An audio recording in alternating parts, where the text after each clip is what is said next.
This is the Franchise QB Podcast, where we empower entrepreneurs to win big in franchising. We huddle up weekly to educate our audience about the most successful small business model ever created, franchising.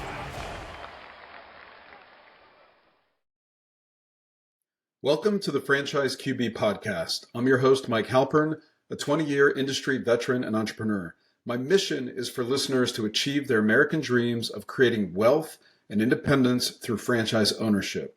Every week, we speak with franchisees, franchisors, or vendors that support the industry. Thank you for joining us, and let's get started. Joining us in the huddle today is Anthony Spagnola, Director of Franchise Development with Stand Strong Fencing and Horsepower Brands. Welcome to the show, Anthony. Thanks, Mike. I'm happy to be here.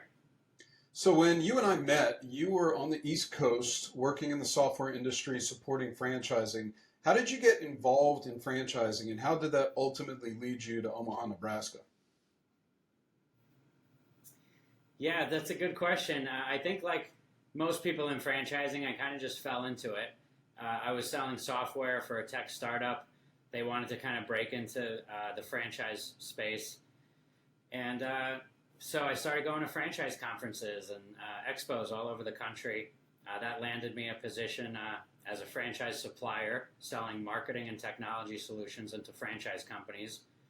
And then that's where I met Zach Butler and Horsepower Brands. I saw them at a conference. I'd been following them for a little while. I had an opportunity to come out and meet the team at one of their discovery days and see what they were building here in Omaha, Nebraska.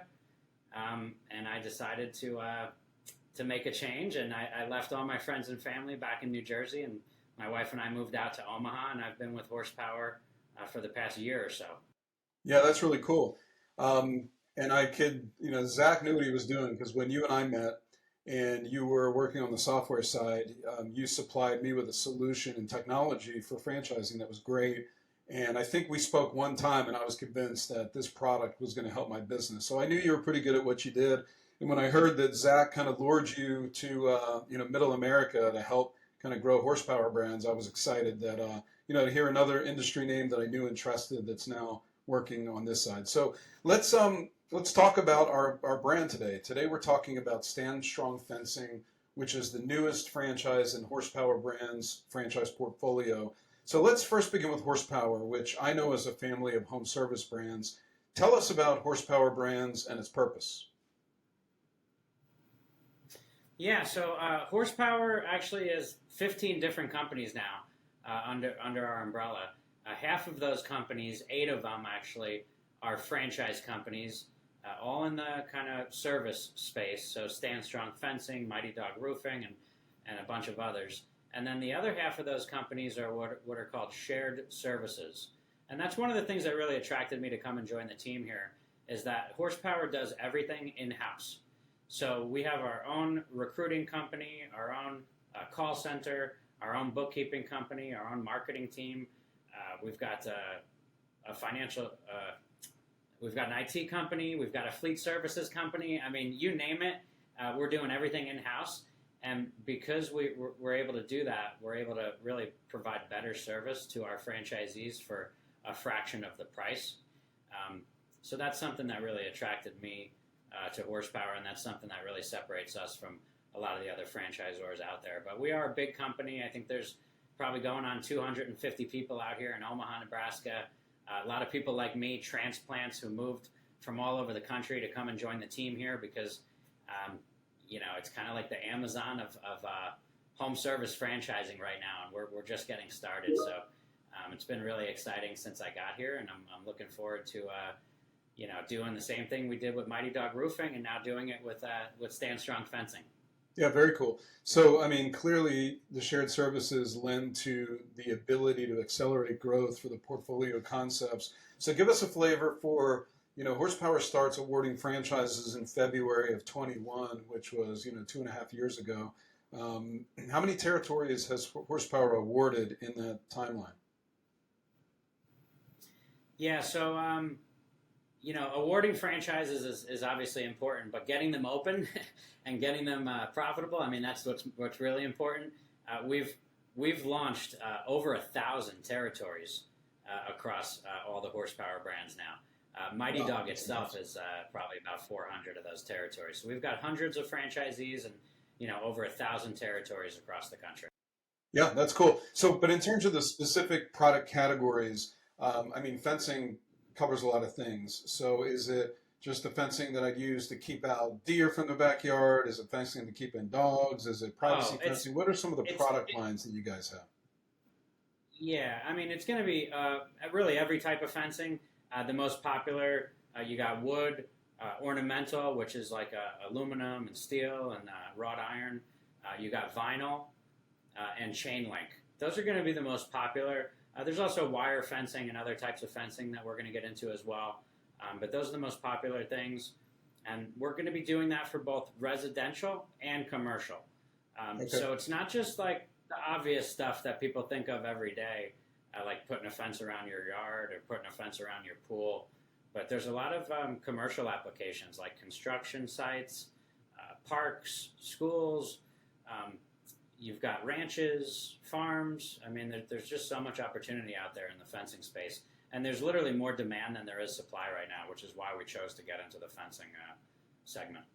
Got it. So where I live in the DC area, there's a lot of independence in this space. I'm not really aware of a brand. So in your view, does anyone own the fencing category as it relates to like a national franchise brand? No, they really don't. I mean, like with, roofing and a lot of the other home services, there are some really big national players. But this is still really fragmented, kind of unsophisticated, industry. There's a couple other franchise companies out there, but they're still relatively new. And, so the bulk of your competition is really going to be small mom and pops. And the fact is they just don't have the resources that we have. They don't have the marketing engine. They don't have the technology and the software. They don't have the buying power that we have. So we've got lots of competitive advantages to go out there and really provide a much better customer experience. Awesome. So the flagship was built around a location in Nashville, Tennessee. And my understanding is Horsepower went out there, identified a really good business, and said, okay, now let's kind of put it into our Horsepower concept and add all these shared services and scale it. What can you share about the financial performance of that flagship location that can be found in your FDD if a candidate is trying to figure out, kind of the earnings potential of this model? Sure. So the Nashville founding location, who's now our first franchisee, his name is Eli. So what's really interesting about Eli's operation is really how simple it was. So Eli himself, as the franchisee, he's only was putting in maybe about 15 hours a week doing what's called the production. So he was ordering the materials and he was scheduling the subcontractor. And he had a part-time salesperson working 3 days a week, and that was it. I mean, it was him and a part-time sales rep working 3 days a week, and he did over $1.5 million in revenue last year. And if he was a franchisee at the time, after all of our fees and everything being backed out, he would have made almost $245,000 in EBITDA. So we saw that, and we were just super impressed of how little time and effort he was really putting in and what he was able to accomplish. And we knew that by us adding all of our horsepower to it and having a full-time salesperson, maybe multiple full-time salespeople as you grow your business, that there was really a ton of room for growth. Yeah, I mean, that's really strong earnings, great sales. And also, when you look at it relative to the investment, I think it becomes even more appealing. So let's talk about that. In the item 7, it shows a turnkey investment of $178 to $299. What are the major expenses that are kind of baked into that startup cost for a new franchise owner?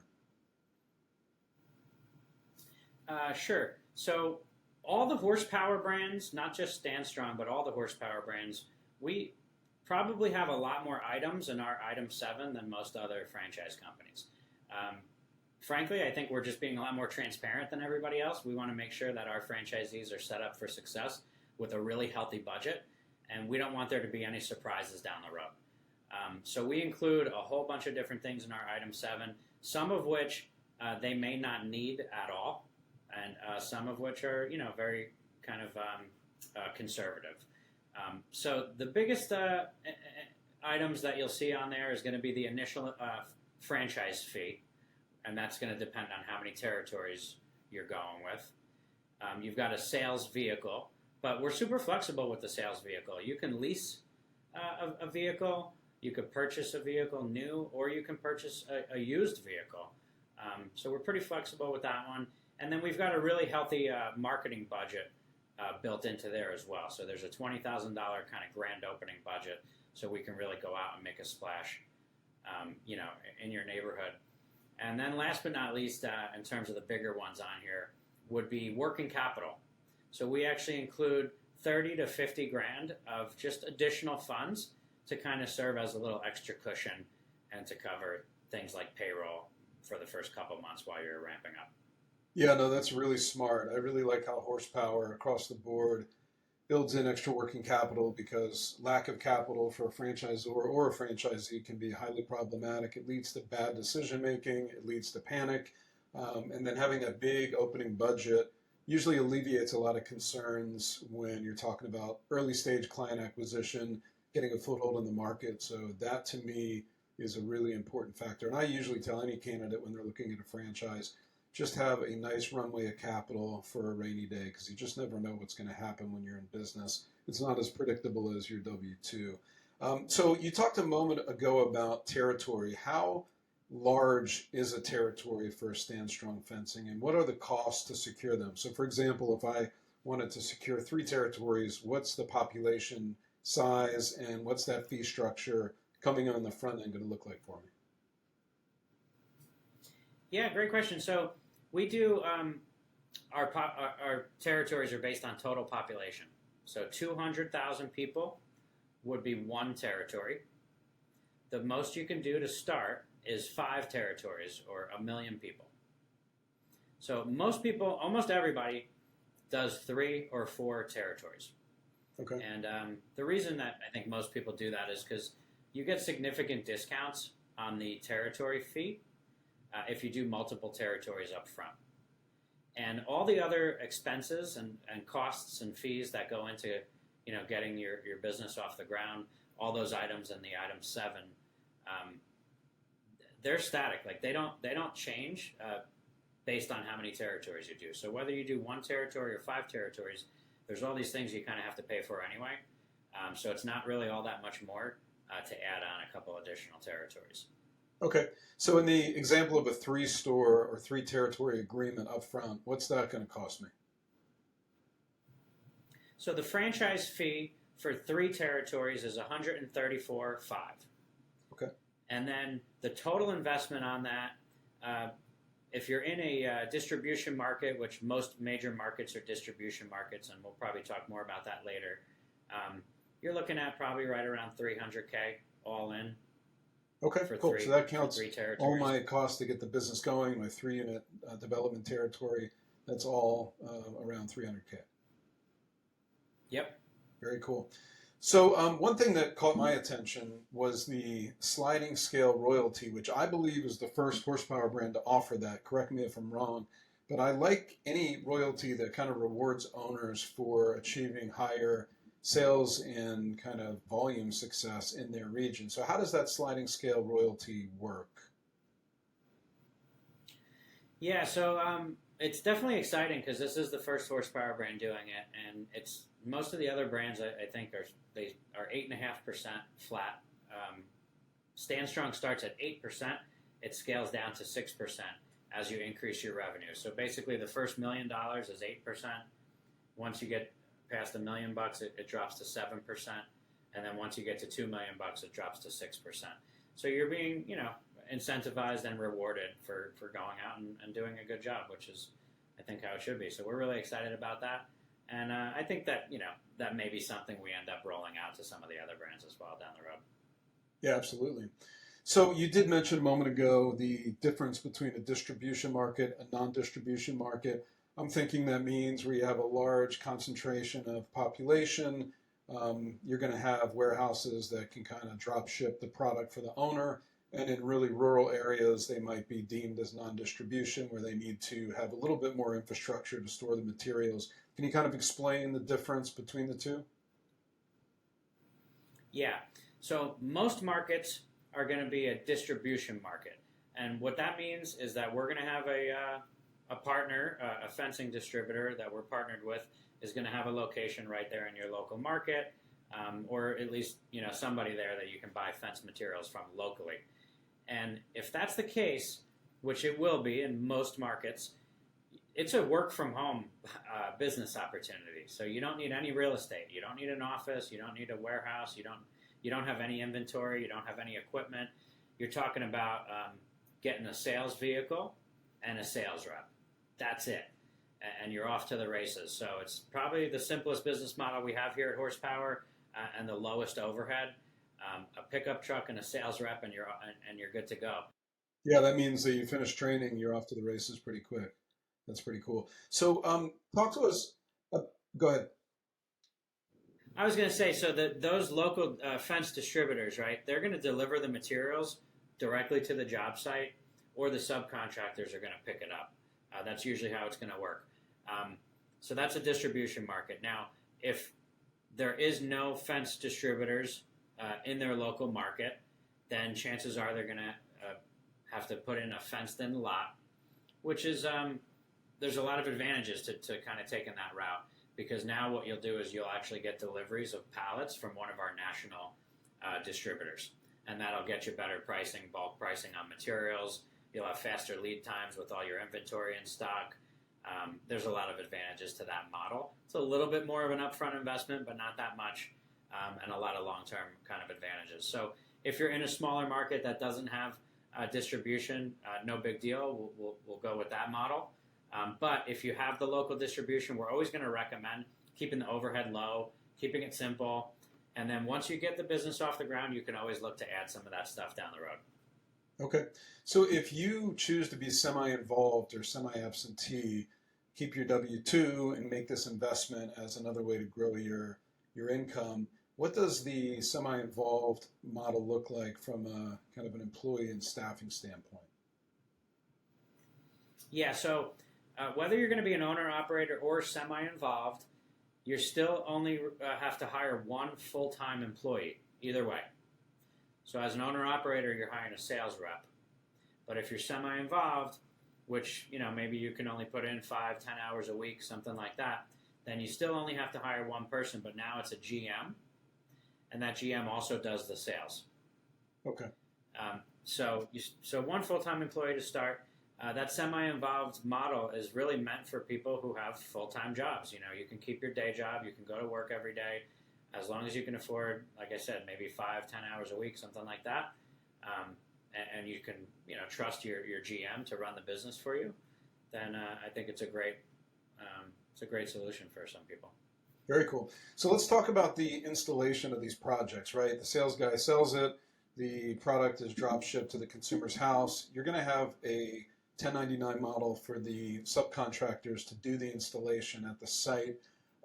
You mentioned before that the Nashville location has one installation crew. So clearly with this model, they're able to do $1.5 million with one installation crew. So it's not like you have to scramble to find a bunch of different groups. But does Horsepower assist, or Stand Strong Fencing assist in helping the owners identify a great crew that's going to be consistent and show up and not get distracted with other things? Because that's usually the concern when there's a 1099 is, are they going to be able to live up to our standards? Yeah, it's a great question, and honestly, all candidates, that's a major concern, is how do I find the subcontractors? How do I make sure they do good work? Yep. So we've done this already with Mighty Dog Roofing and a lot of our other brands. This is the same exact model as Mighty Dog. They're 100% subcontractors.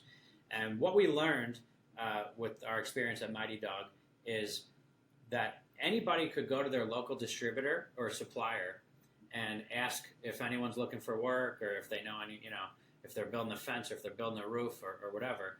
And those suppliers and distributors are incentivized to hook you up with contractors. if you don't have people to do the work, you can't buy your materials from them, and Makes they want sense. your money, right? So, so they're going to hook you up with somebody. But if they don't know who you are, they'll just maybe hook you up with the bottom of the barrel, contractors, and you may have to kiss a few frogs, before you find that prince. And that's the trick in this business, is finding good subcontractors. So what we do is we go out and we partner with these distribution companies on a national level with their parent company, their holding company, and we try to negotiate all sorts of stuff, better pricing on materials, rebates on our purchases. We want them to fly out to Omaha every month and help train our franchisees. And most importantly, when we place a franchisee in one of their markets where they have a location, that location has to hook our franchisee up with the best subcontractors in that market. So you're going to start off with a hot list of these are the best guys that you want to work with. And usually it's pretty easy from there. We do have a huge recruiting company at Horsepower, and we've got a team of over 200 people here, at headquarters. So if you ever need help, there will be people here to help you, but chances are you aren't going to need it. It's pretty easy to go through the distributor partner. Yeah, if you keep those subs busy and you treat them right, they'll work for you. They'll be like a part of your team. They just happen to be 1099. Fair enough. So I know that you mentioned Eli before as kind of the founding owner of the fencing business that ultimately became Stand Strong Fencing. One thing that was, when I went out there to Omaha, and Zach told us about the software platform that really impressed him, and that was one of the reasons the acquisition was made. What can you tell us about the software platform that Stand Strong uses that is kind of unique to the model? Yeah, it really is incredible. So, obviously we were very attracted to the business model and the simplicity of it and everything, but I think that software was a big reason that we chose Stand Strong and not one of the other companies we were looking at. So we have our own proprietary technology now. We're super excited about it. We throw the term CRM around, and I think that's how we even have it listed on the item 7 is a CRM, but it's a lot more than a CRM. So this thing, it is a CRM. It manages your entire sales pipeline. It, communicates with your customers. There's built-in follow-ups. But it's also like a POS system. It does all of your invoicing. Customers can pay online. But most importantly, it's actually like a sales tool and an estimating tool. So on any mobile device, a phone or an iPad preferably, you can actually design the fence with the customer right then and there. It pulls satellite views, and you can draw the fence out and ask them where they want to put their gate and what materials they want and what styles. And you can actually build the fence with them right then and there. And it knows exactly what your material cost is. It knows exactly what your labor cost is. You can set your margins where you want it to, and you can actually give them an estimate right on the spot. So it's really cool. Super excited about it. So let's talk about, a candidate comes out there, they fall in love with Horsepower support mechanism, they love the model, the investment, they decide to join. What is the timeline for an owner to get open in terms of going through training? Obviously, I know funding's a piece of that. Let's assume that they come to the table with enough funding for the fees, for the working capital, for the grand opening costs, and that's not a factor. How long does it take to launch a territory, including training? So it could depend a little bit on your funding. If you're doing like an SBA loan versus self-funding, that could change the timeline a little bit. But typically it's going to be somewhere around 4 months, typically right around 4 months. So there's an onboarding process they're going to go through. It's all done virtually. And that's anywhere from usually, I think, 12 weeks to 20 weeks. Okay, great. So a new owner gets access to that timeline, and they can kind of see, here's where I am day one, and here's this, kind of project management tool that shows me the steps I need to take to kind of achieve my launch. Yep, absolutely. And then it ends with a 5-day in-person training here in Omaha. We call that Academy. And then you go and you open your business right after that within like a week or two. Awesome. So who make great referral partners for Stand Strong owners? Like the owner comes in the market, obviously it's generally a blend of traditional marketing efforts as well as all of the kind of SEO and digital geofencing, but who do I want to build relationships with in my market as an owner or a sales manager to have a strong book of business out of the gate? Yeah, that's a great question, because obviously we've got a great marketing team here and we're able to make the phones ring and drive leads. But the best business is, self-generated business. It's going out and canvassing and networking and building referral relationships. So I'm glad you brought that up. Realtors is a big one. Similar to what we do with fencing, you can hook up with some realtors and they can fuel you with leads and with business. They get asked all the time, if they know a fencing company. Other big ones would be landscape companies and pool contractors. Those are probably the top three. And then I think there's also a big opportunity in the pet space. Think like animal rescue centers, pet stores, doggy daycare, stuff like that. Everybody with dogs wants a fenced-in yard, so that's a good one. Yeah, we've had a dog for 5 years, and we've been talking about getting a fence since 5 years ago, and we still need to do it. I can see the value. All right, we'll hook you up, man. A dog owner that I have to do a lot of walks. Okay, so kind of shifting gears a little bit. When I was out there, kind of Zach announced a really interesting feature that is a customer-facing app called Howie. It's built in a reward system and all that. So if I know this is coming soon and it's kind of in development, but it seems like a complimentary home services app. So if I, in theory, had a fence installed by Stand Strong Fencing, I might be able to get a discount on a painting job from one of your other brands like Groovy Hughes. Am I understanding that correctly? And when do you expect that this app is going to actually hit the market? Yeah, so obviously, as we saturate markets with all of our brands, we have 8 brands now. We'll probably roll out a couple more next year. There's a lot of cross-promotion and referral opportunities between brands, franchisees of different brands. So we already obviously facilitate that, and we have events, and we have ways of introducing our franchisees so that they work together and collaborate on that type of stuff. But it's a little bit more informal. So we're trying to kind of formalize that so that there's a really easy way for them to kind of send each other business and benefit from each other's customer base. So Howie is going to be a big piece of that. Howie's, think of it almost like an Angie, but exclusively for horsepower franchisees. So, when we saturate a market and we've got, every home service brand you can think of, anyone who needs any home improvement will go to Howie, and then, depending on what they want, it will get routed to whatever, franchisees in that trade. Yeah, that sounds like, as a homeowner, it sounds like a great tool.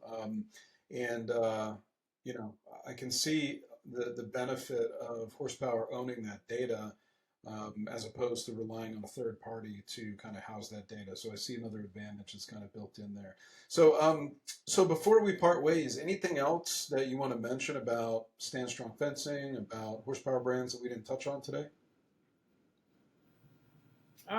Yeah, I think a lot of people have concerns about being early in a franchise, but I think it's important to note that we've done this literally over 1,000 times. This is nothing new to us. It is the same exact business model as Mighty Dog Roofing, which won all sorts of awards this year in Entrepreneur Magazine and other, publications. So we've got a great leadership team, a fully built-out leadership team, and we actually stole a lot of the most experienced people from Mighty Dog Roofing. So we've probably got the most experienced team, in horsepower right now. And, we're ready to rock and roll. So there's a lot of advantages of getting in early, not just getting your desired territory, the territories that sell out really quickly, but, there's a little extra love and care that goes into that first group of franchisees. We've already got people moving forward. We've got, I think, almost going on 15 people coming for Discovery Day next week. So this is probably going to be the fastest growing brand we've ever had. We're super excited and look forward to hopefully meeting some of your candidates, Mike. Absolutely. Well, that's great. Well, if anyone listening would like to connect with Anthony to learn more about the process to own a Stand Strong Fencing territory, contact me at franchiseqb.com or on Twitter at QBFranchiseQB. I'll get you connected with Anthony. Thank you, Anthony, for taking the time to get in the huddle and speak with us today about Stand Strong Fencing. Thanks for having me, Mike. Have a good one. Thank you for listening to the Franchise QB podcast, where you're at the helm of your future as a franchise owner. If you enjoyed the content, please rate the show and recommend it to anyone that might be interested in franchising. Make sure to visit franchiseqb.com to subscribe to my newsletter and for an actionable playbook to go from walk-on to legend in your new business. Follow us on Twitter at QBFranchiseQB and join us every week for a new episode. See you next time. Visit franchiseqb.com to take the next step of your journey towards wealth, independence, and franchise ownership. And remember, when working for the man gets old, you must do something bold. Thank you for listening.